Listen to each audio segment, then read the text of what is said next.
Hi everyone. Are you struggling to use the correct preposition with the word work, Neela?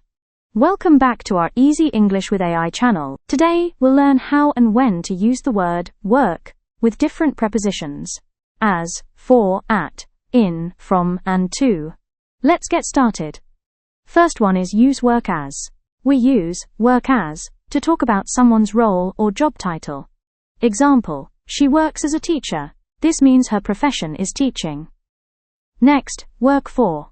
We use work for to show the company, organization, or person you are employed by. Example, I work for a consulting firm. Here the phrase tells us the employer. Can you practice the same? I work for a financial tech company.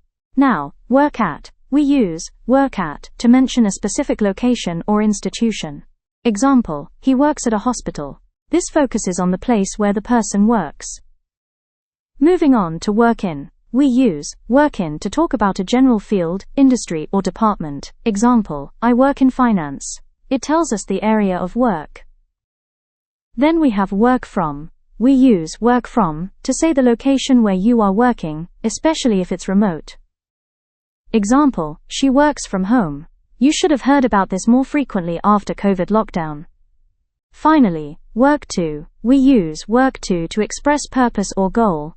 Example, I work to support my family. Here it explains the reason for working. So remember, work as meaning job title, work for meaning employer, work at meaning place, work in meaning field or industry, work from is location you work to is the purpose or goal. Practice making your own sentences using each of these, and you'll master them in no time. Share a few examples in the comments. We'll check if they're correct. If you found this lesson helpful, don't forget to like, share, and subscribe for more English tips.